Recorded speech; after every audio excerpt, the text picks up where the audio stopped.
Welcome to the Fantasy Champions Fantasy Football Podcast. What do we got today, Rick? We got our Week 7 trade targets.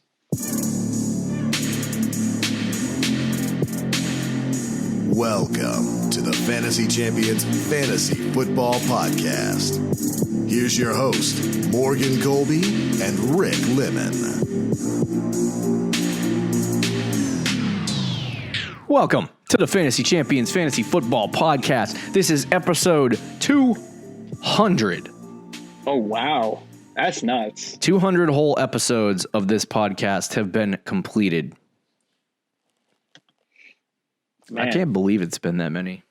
I know. We started all the way back in the week after the Super Bowl between the Patriots and the Rams. Feels so long ago now. It's going to be 2 years soon. It's ridiculous. We have nothing special for this show. Just wanted to note that it was episode 200. Yeah, it's a milestone. My name is Morgan Colby. I got Rick Lemon with me as always. What's up? We got a lot to get to in this episode. We're going to talk about Week 7 trade targets. So, guys, you need to target in trades this week. Pretty self-explanatory.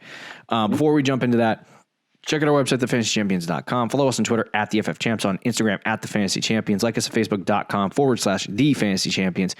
If you are listening on Apple Podcasts, Spotify, Stitcher, or any other major podcasting platform, please subscribe. It helps the podcast a lot. Leave a review and share this podcast with your friends. If you're watching on YouTube, subscribe. 1,000 subs. 1,000 subs is the goal before the end of the season, so make sure we hit it. Click the bell for notifications and like and comment down below.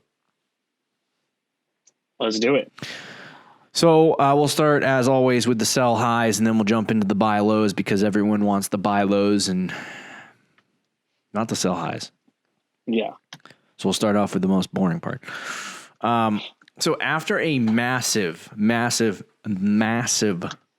decision to cut Le'Veon Bell, the only asset that they really have, the New York Jets, he went to the Kansas City Chiefs. Now, I want to reference because reaction-wise, I don't know if we've talked about the trade on the podcast. Or the signing. I keep thinking it's a trade, but the signing, yes. Yeah. We haven't talked about it much on the podcast and how it affects the season, just because it happened after our injury report news show that we recorded on Thursday or Wednesday. I can't remember. So obviously that's a little bit of a different circumstance, but we will talk a little bit about that in this episode. But Le'Veon Bell is a sell high. So there's so much to unpack with Le'Veon Bell. I don't know where to start. I'll go through what happened, and then we'll talk about what the impact is, and then we'll talk about why he's a sell high. So Le'Veon Bell was cut by the Jets, I believe, on Tuesday or Wednesday of last week. He subsequently signed with the Kansas City Chiefs on Friday. He was between the Dolphins, who I think would have been a great landing spot for him, And the Bills. and the Bills, who also probably would have been a great landing spot for him opportunity-wise. And for the Bills, I don't know why he didn't go to the Bills. Yeah. Like, they're winning, and they would just give him the rock the whole time. That's where I thought he was going to go. Yeah, I'm kind of shocked he went to the Kansas City Chiefs. I mean, the Chiefs are the best chance you're going to get at winning a Super Bowl. That's for sure. Yeah. But anyway, so that was the timeline. So as far as the impact in the game, it's a little bit concerning if you're a Clyde owner. If you watched the Monday game, he did have a really great game. But I don't know if that's going to affect Le'Veon Bell's role. Like, they're not going to say, oh, he had a great game, we're just not going to play Bell, like, after signing him to a contract. I tweeted out, I believe, right after that I really do think I think Clyde's going to get more rushing work. I think he's going to get 15 carries a game or so. And then he'll still have a small pass catching role, maybe 2 to 3 targets a game. But what you're going to see from Bell is you're most likely going to see 10 rushing attempts a game. But what he adds to this offense that Clyde really doesn't at this point is his ability. He's basically what people have talked about when he was with the Steelers, when he was with the Jets, that he is essentially a wide receiver at running back. And there are not many running backs in the NFL that can do that. So he could essentially just play the slot receiver role that Sammy Watkins played before he got hurt and have a ceiling of rushing, of 10 a game. So I think he's going to get around 16 touches a game, and it'll be a relatively split backfield, but Clyde will get the majority of the work when the numbers are all spread out. But it'll probably be 17 touches for Clyde, 16 touches for Bell. So Bell does have a role, and he does have an ability to, get you enough fantasy points as a flex option. So that's what I think he's going to do. But I don't know if Rick, you want to counter that at all. Yeah. For me, somebody tweeted this and it was so true, but if you had Bell in Dynasty or something, you were trying to trade him, his value went up. Once he went with the Chiefs, you could not trade him at all when he was on the Jets. And then all of a sudden he signed with the Chiefs, and all of a sudden his value skyrocketed. And it's crazy that he went from the starter to a backup on a team, or not even backup, but a starter and on one team, a pure workhorse, to a potential 1A, 1B guy, and his value went up. But that's just how it is. And that's why he's on this. The main reason he's on this list is because now that Bell's on the Chiefs, everybody's the connection's going to be insane. The duo with him and Mahomes and everything. And I get that, and I know what you're saying. To me, I just think it feels like what the Jets did with what the Buccaneers did with Fournette, and how they kind of have just used him in small roles. But I mean, he still gets 10 carries a game. I think Bell, around 10 carries a game. I think Bell can do that. Fournette's had one game where he's gotten 10 carries. Yeah, and I think he'll play a similar role. But I think I think the Chiefs like Clyde more than the Bucs like Ronald Jones. And Clyde has played pretty well this season as well. He hasn't played great, but he's played pretty well. I also think the offenses are a little bit different, and here's why. I don't think they're going to use Fournette in the role that they would use him, because Pittsburgh literally most of the routes run for Bell. But here's in the what slot. I'll say with that though. I really think they're gonna for me. Here's the reason why I think they're gonna use him really fast. I think that the big caveat for Bell, for people who think that Bell's just going to be Leonard Fournette, is that Fournette went to Tampa Bay without really any other options to go, this team really, really wants me. You know what I mean? He went to Tampa because Tampa was offering him a contract, and it wasn't like he had anything in demand. Bell had 3 teams saying, in Miami, who was saying, we'll pay you more than any of these other teams to come here. And so Bell had options. He had the ability to get a big workload. He had an ability to win, and he chose Kansas City. I have a hard time believing that he went into that front office and said, hey, I'm just going to take your contract because I have no other options. He probably went into that front office and said, listen, I'm going to get paid by the Jets for the next 6 years. So you guys don't have to pay me that much, but there's one caveat. You got to give me the ball. So I'm telling you right now, I think that's what happened with him walking into that facility. Now, it's the Chiefs, and he can't control whether he gets the ball that much because that's the case. But I have a hard time believing that he went in there saying, I'm going to sign with you guys, but I don't expect much of a role. He wants a role in this offense, and he's going to get one. It's going to be a relatively big role. It's not going to be something that's relegated to the Leonard Fournette where he gets 7 touches a game. You know what I mean? It's going to be something where he gets 15 to 18 touches a game. I just don't think he's going to be the feature running back. You know what I mean? You done? Yes. I get the point, and I get what you're saying, and I think it's a good point with he had options, and he wouldn't just sign with the Chiefs to just not play. And just ride the pine to get a championship, kind of like what LaShawn McCoy did last year. But what you said earlier with Le'Veon Bell playing the slot and how he was utilized like that in Pittsburgh, I agree with that, but the situations were very different. He was also much younger, and it's not like Clyde Edwards-Helaire can't do that. Clyde Edwards-Helaire was a specialist at catching the ball. If there's anyone in the league, he might be one of the only guys in the league that might be just as good, if not better, at catching the football than Le'Veon Bell. Or maybe not better because Bell's proven it for a longer period of time, but they're virtually the same in that aspect. And I don't think it's going to change in Kansas City where he'll all of a sudden just play the slot and get a bunch of targets a game. I think he'll get involved in the passing game a little bit, but I don't know if he's going to get fully involved in the passing game. And I think the Clyde Edwards-Helaire factor is big with Le'Veon Bell's usage in Kansas City. Yeah, like I said, I think that they will. I don't think that they think Clyde sucks at pass catching. That's not what I'm saying at all. I just think there's a specific And role that just they an have in extra mind guy for Bell. who can catch, yeah.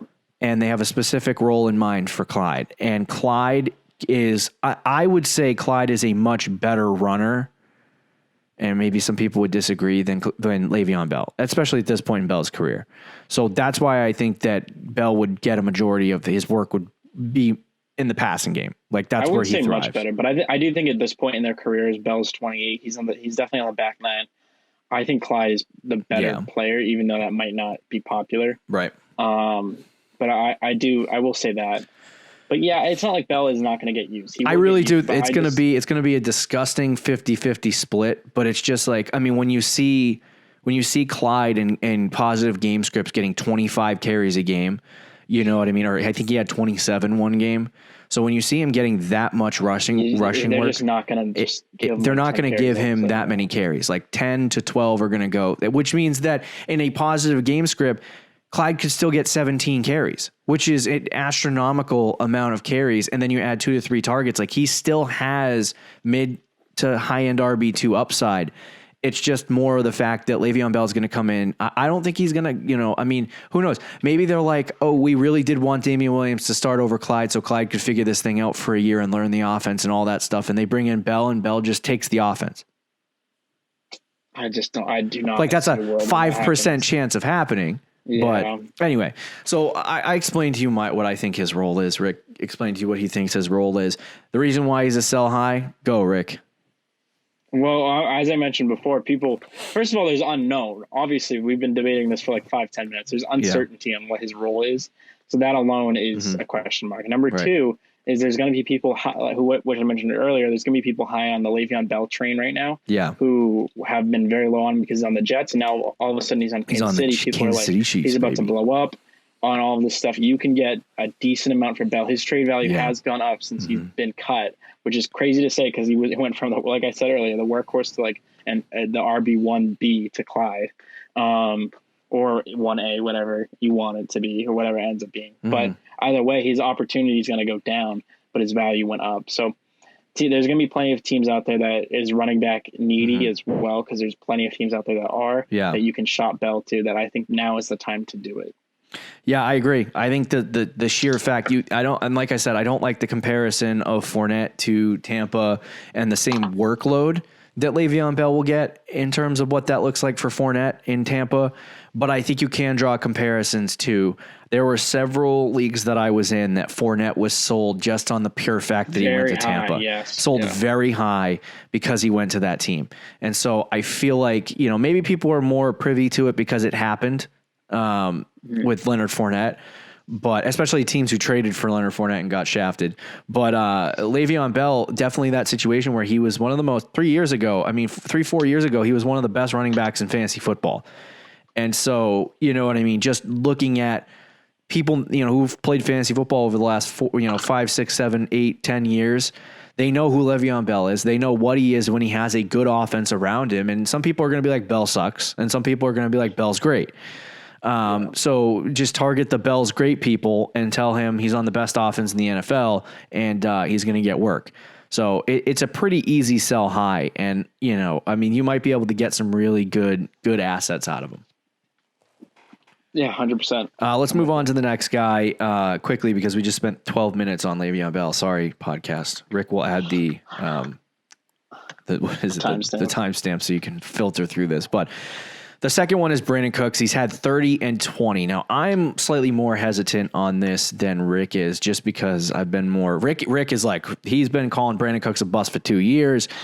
And, and he didn't like Brandon Cooks going into this season. I thought he was okay. I thought he was, you spend a second round pick on him, you got to use him. Did they fire, was it 2 weeks ago that they fired, what's his name? Bill O'Brien. Was it 2 weeks ago, 2 games ago, or was that? I want to say, I don't know. I think it was 2 games ago. I think it was the loss after the Vikings. Okay, because if that is the case, the trend has shown that Brandon Cooks is getting more opportunity in an offense that is completely changed, I guess. From what Bill O'Brien wanted it to be to now what it is now. And maybe it's just like when I see trends like this starting to happen, I like to find the core of why it's happening.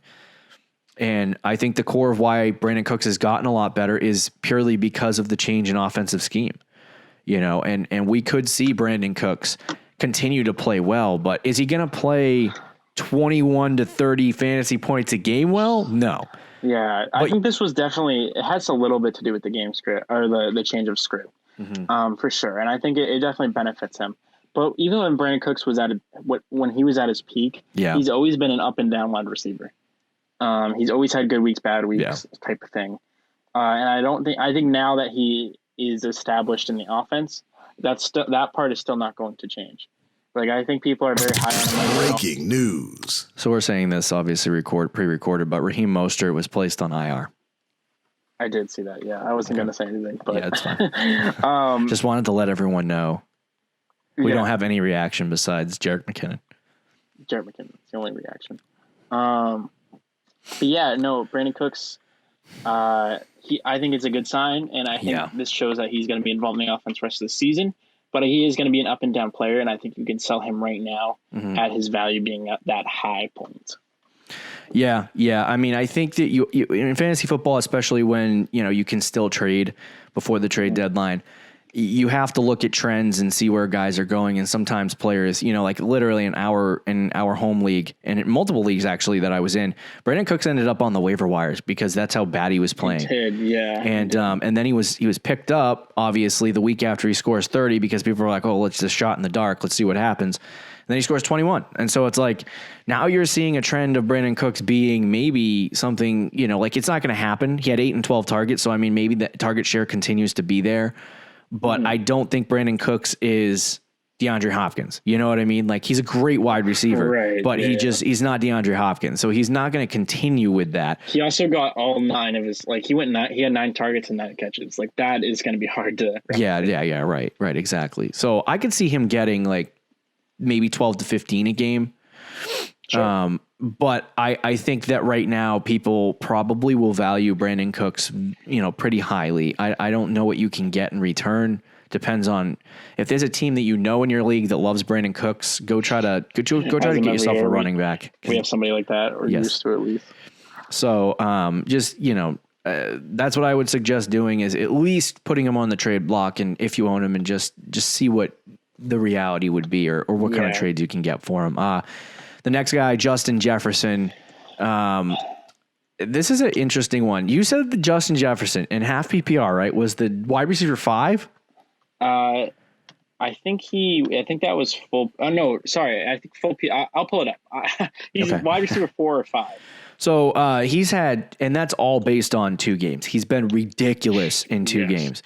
And it's like, I personally really like Justin Jefferson. I think he's fantastic. But I did this last year when we saw Terry McLaurin start going off. I picked him up off the waiver wire, rookie wide receiver. And I do this every year. Don't draft rookie wide receivers. Wait till week 1 when you start to see who actually is going to play well as a rookie in their first year at wide receiver. He's the wide receiver 4.5 PPR right now. So what I did is I picked up Terry McLaurin last year, and then I traded him away. And I think I ended up with like Kenny Golladay. It was a bad trade for the other person. But when you're looking at a player coming out of nowhere and he's a rookie and he's young, a lot of people will be like, wow, this might be a trend.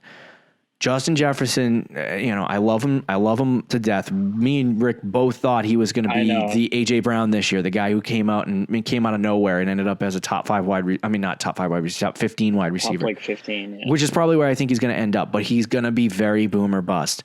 He's not going to be a guy he's going to be a guy you see score 30 on your bench and then you start him the next week because you're like, oh man, I need that. He gets 3 fantasy points. And then he gets 3 fantasy points. And so it's like, that's the difficulty that you have at this point with having Justin Jefferson in your starting lineup. And I think that you can sell him as the wide receiver 5 right now. Say, oh, he scored. Everyone knows that he's not the wide receiver 5 in real life, but you can sell him as that. Exactly. Or you can at least pitch it and be like, he might not finish as a wide receiver 5, but he is right now. And it's probably going to be a top 10 fantasy wide receiver. Even though, and I love Justin Jefferson, and it was even hard for me to put him on this list because I do legitimately like him. But it's kind of like what it was with James Robinson a few weeks ago when I was like, I still like him, the rest of the season. I think he's going to be solid, but he was the RB4 at that point, I think, or RB5, and it was just hard to justify him being around there for the whole season. So, like with Justin Jefferson, wide receiver 5 right now, or wide receiver 4, I just don't think he's going to stay in that range. And it is kind of based on 2 really good weeks. He had the 27-point week at half PPR against Tennessee in week 3, and he had a 35-point week this week against Atlanta. Other than that, he had 3 points, 12 points, which isn't bad, 5 and 6 and 3 again. So he's had 2 3-point games and then 2 monster weeks and then 2 kind of in between. So he's just going to be like that all season. He's going to be up and down. He's a rookie wide receiver. Disappointing in a lot of ways. An offense that runs first as well. The only time they throw it a lot is in game scripts, negative game scripts like this past week. And they were losing the whole game. So Kirk Cousins was forced to throw the ball like a bazillion times in the second half. So it's just it's hard for me to justify Justin Jefferson right now being a top 5 or top 10 fantasy wide receiver the rest of the season. So if you can trade him and get a lot out of him and kind of use that as a sales pitch, I would do it. Sounds fair enough. We have 8 minutes to talk about 3 other guys. Okay, we can do that. Maybe. So let's move to the buy lows because I know everyone wants to hear about the buy lows. Kareem Hunt obviously is the first one, and I think a lot of people would be like, "Oh my God, why don't you just do him as a sell high?" Because Chubb's coming back in 2 weeks. Best case scenario for me with Chubb is week 10. And the reason why I say that is because he might be able. There might be rumors floating around that he returns to practice week 8. But I think it's more likely that they hold him out in week 8 and then let the bye week go by in week 9 and then he plays week 10. So you would have Kareem Hunt for week 7, week 8, and then you would have the bye. The big thing is that for Kareem Hunt, the next 2 games, he had Pittsburgh and Baltimore in the last 2 games, I believe. Hold on, I just want to confirm that. No, it was Indianapolis and Baltimore. Forgive me. Okay, and he had 16 points against Indy, which is good. But then against Pittsburgh, one of the best rush defenses in the NFL this season, he had 6 points, which is not unexpected. Next 2 games, he has Cincinnati and the Raiders. So he has a ceiling in the next 2 games of like RB1. And so I think that you can buy that right now, knowing that you can get it, especially when he only had 6 points. And then with the games that he had Chubb, just if you're worried about the second half with Chubb, he had 10 fantasy points, 23 fantasy points, and 13 and then 16 with Chubb in the lineup. So it's like, I think that he could definitely, against Houston, Philly, Jacksonville, Tennessee, Baltimore, Jets, and Giants to end your season, I think he could definitely have some really good flex-worthy games. So I think right now, coming off that 6-point game, it might take a little bit more to get him. But if you need a running back right now, Hunt might be the guy to target. You know what I mean? If you have the capital to do it. Especially if you have a Miles Sanders or Raheem Mostert, I think Kareem Hunt is perfect right now. Yeah. Like you said, if Chubb misses the next 2 weeks, I'd probably rank him as a top 5 running back for the next 2 weeks against the Bengals and Raiders team where they're going to have positive game scripts. The only reason he struggled so hard was, one, the Steelers are a good defense anyway, so it was hard for him to do anything on the ground. And 2, they were getting destroyed from the very start of that game, so it was a negative game script. Right. But against the Raiders and Bengals, there's a chance that he could be in very positive game scripts, so especially the Bengals game. And even when Chubb comes back against Houston, against Philly, against Jacksonville, like those are games where both running backs can still do well, and he's going to be a good flex play. So I think it's not a bad time to buy Kareem Hunt at all. I think he's going to be a solid player, and if you need a running back, he's probably a good one to go after right now. Second guy, Chris Godwin. Obviously we have seen Godwin on and off all year, on and off the field, not on and off in fantasy, but on and off the field. He's been hurt and dealing with a lot of issues in terms of injuries, which is concerning. And I don't like to chase injuries in fantasy football. You know what I mean? Especially when a guy like Chris Godwin has missed 3 games this year. I am more concerned about his target shares in the first couple games that he did have. He had 7 targets in game 1, 6 targets in game 2. And then this past week against Green Bay, he had 7 targets. So I don't think he's been this amazing wide receiver like you saw last year, but I think he's a guy that has just been struggling with injuries, has been having a difficult time getting acclimated, I guess, to this Tom Brady offense. And I think that at some point when they get Chris Godwin on the field full time, it's going to mean very good things for him. And I think too, you could probably get him at a pretty low value because I think the Chris Godwin owner, between the 10-point games and the not playing, they're probably pissed off at this point. Yeah, he's definitely pissed off right now. I know that for a fact. I know somebody who I'm in a league with who's been wanting to trade Chris Godwin because he's just mad that he's been on and off this year. Yeah. In terms of like on and off the field, and even when he's been out there, he hasn't been anything crazy. Right. He did have he only had a 62% snap percentage, so he was barely out there this week, or barely for his standards. And that was because they kind of took out the starters in the fourth quarter. They were up so much, and they didn't really throw the ball a whole ton. It was the least amount they've thrown the ball all season. Brady threw the ball 27 times. And Godwin still had 7 targets. So when Brady throws the ball like 30 plus times, even 40 times, rest of the season, Godwin could get those targets up to like 10, 12 in that double digit range. And that'll do wonders for him. He also has a very easy schedule coming up. He's got the Raiders, Giants, Saints, Carolina.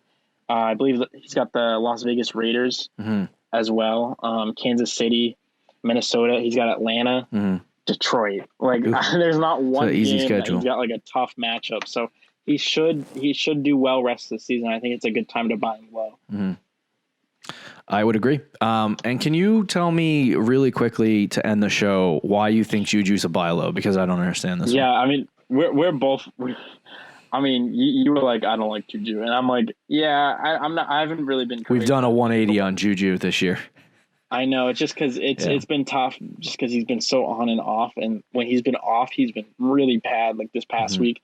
But this past week, people have been really upset about it. He had like 1 fantasy point. I think he had 4 targets, right? Yeah, something like that. Ben Roethlisberger only threw the ball 20 times. Ooh, so that's not a normal thing for the Steelers. That is not a normal thing for the Steelers offense. Again, it's because they were killing the Browns like we were talking about earlier. Yeah.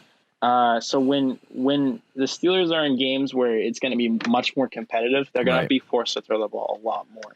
And I think Juju might have some on and off weeks because that's just how it's been throughout the last 2 seasons with them.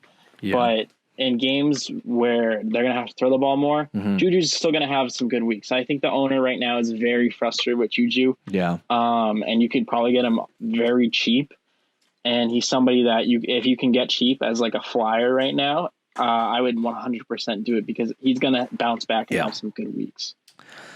I mean, like I said, I don't disagree with you, but I think at this point, Juju's like a mid to low end wide receiver too.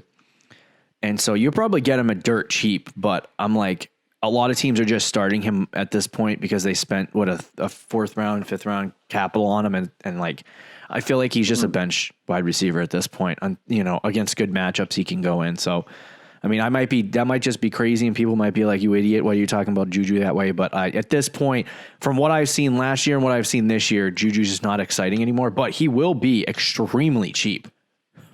I think that's the main point. He's going to be very cheap, and he's somebody who I think is going to be a focal point in the offense. Yeah.